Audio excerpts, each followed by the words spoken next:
Como estão brincando, é dia 45, 46 de dezembro que a gente está vivendo aqui em 2025, mas aproveito até a deixa da Carla para te ouvir com mais detalhes, Dani, sobre essa apuração, sobre essa movimentação no Centrão e a expectativa como um todo justamente de não acreditarem mais numa desistência de Flávio Bolsonaro. Como que essa história cresceu desde o momento que você publicou a coluna?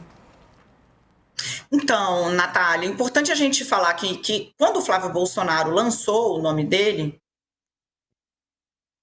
Vocês estão me ouvindo, Estamos gente? sim, a gente só teve uma pequena pausa, mas está funcionando bem.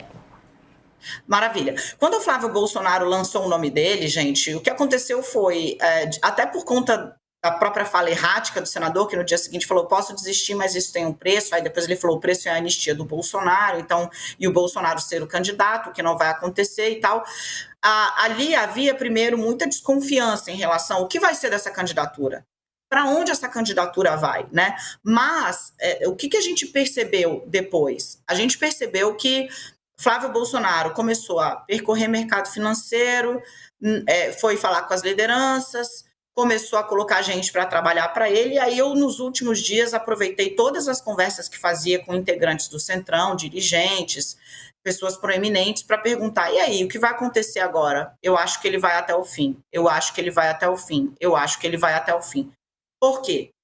Porque a partir do momento que Flávio Bolsonaro abre mão de uma candidatura para abençoar um outro nome, seja o nome favorito, né, do mercado e do Centrão, o governador de São Paulo, Tarcísio de Freitas, ele deixa que o bolsonarismo se dilua, e isso quem diz são os dirigentes partidários, para que se inaugure o que eles estão chamando de tarcisismo. Ou seja, abre-se mão de um capital que hoje é único e exclusivo da família, como que detém aí, de novo ainda, né, esse grupo chamado bolsonarista. Você tem esse bolsonarismo raiz, com 25% a 28% dos votos, ou seja, é um grupo que se equipara ao piso, né, do apoio ao lulismo, ou ao PT. O apoio do Lula é um pouco maior do que o apoio ao partido dos trabalhadores, mas o Bolsonaro, ele tem, se você for perguntar quantas pessoas apoiam o PL é o seu partido do coração, pouquíssima gente deve dizer que sim, mas Bolsonaro, esteja onde estiver, PSL, PL, etc., tem esse grupo de 25% a 28% que é dele. Qual é o problema? Falando com estrategistas, porque você tem uma série de nomes na direita e na centro-direita que estavam se colocando, né? Para ficar só nos governadores, você tem Tarcísio de Freitas, que foi colocado, não dá para dizer que ele se colocou, ele foi colocado. Ronaldo Caiado, governador de Goiás, esse sim se coloca e diz que se precisar sai do partido para poder ser candidato. Ratinho Júnior, com um desempenho legal nas pesquisas, mas mais, digamos, discreto, né? Ele não está indo como Caiado para uma linha de confrontação, é do PSD, governador do Paraná. Você tem Romeu Zema, o governador de Minas Gerais, que na avaliação dos estrategistas errou porque se associou muito ao bolsonarismo e agora não conseguiria fazer frente a um candidato com o sobrenome Bolsonaro, né? Esses personagens e os dirigentes dos partidos desses personagens estão ouvindo estrategistas. E um dos estrategistas ouvidos pelo time do União Brasil Progressistas e também PSD, disse para mim o seguinte, Daniela, ou a centro-direita e a direita sentam e organizam o jogo, ou elas vão com o Flávio Bolsonaro para perder no segundo turno. Porque sabe-se que a família também, apesar de ter esse capital eleitoral muito alto, acumula índices de rejeição que, em alguns casos, são proibitivos. Rejeição acima de 50% já é muito difícil de trabalhar. Em algumas pesquisas, a rejeição a gestos ou atitudes da família vai para casa dos 60%. E isso vai ser muito explorado durante a campanha eleitoral. A ideia é que o Centrão sente, converse e tal, se organize para decidir. E aí, teremos uma terceira via?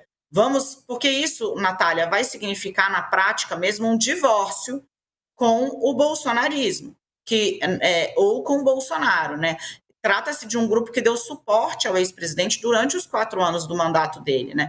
Então, articular uma terceira via para ficar longe da candidatura de Flávio Bolsonaro, pela certeza, a preço de hoje, de que num segundo turno ela não avança sobre Luiz Inácio Lula da Silva, significaria um divórcio, ainda que lá na frente, em política tudo pode acontecer, pede-se no primeiro turno o candidato da terceira via entre o Lula e o Flávio Bolsonaro, opta por Bolsonaro. A questão hoje já está todo mundo trabalhando com um cenário em que Flávio Bolsonaro é sim candidato.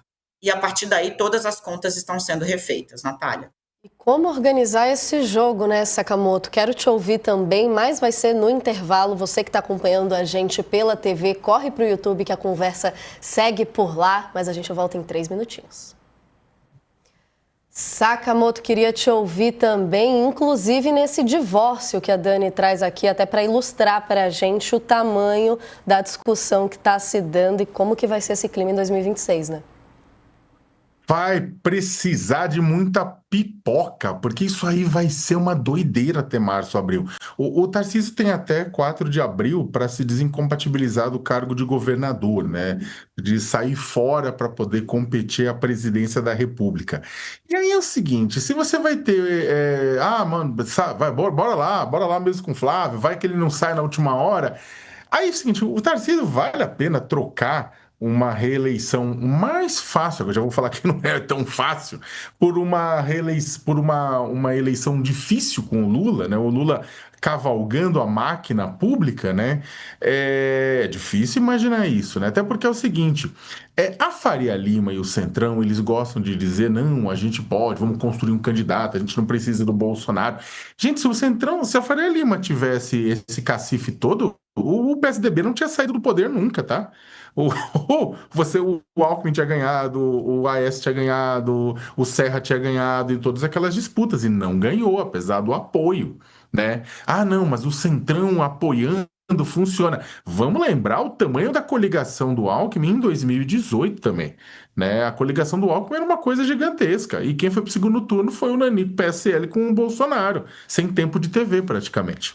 Né? Eu não estou falando que as condições daquele momento se repetem agora, porque não repetem nem cavacatuça, é diferente. Mas Tarcísio, ele não tem tanta luz própria quanto o sobrenome Bolsonaro. Só que o sobrenome Bolsonaro carrega dores e delícias para quem for cavalgá-lo, né? Ele tem, como a Dani bem colocou, aquela parcela de handicap, né, vai a partir dele já, mas também tem muita rejeição e o Lula conta com isso no final. Então, de certa forma, o que pode acontecer também no meio de tudo isso, e o Flávio insistir, vou eu, uma parte do Centrão que estava esperando ir apoiar o Tarcísio com a bênção do Bolsonaro, vai acabar fazendo o que? Então libera todo mundo assim para seguir de forma independente. Aí você tem muitos partidos que vão rachar.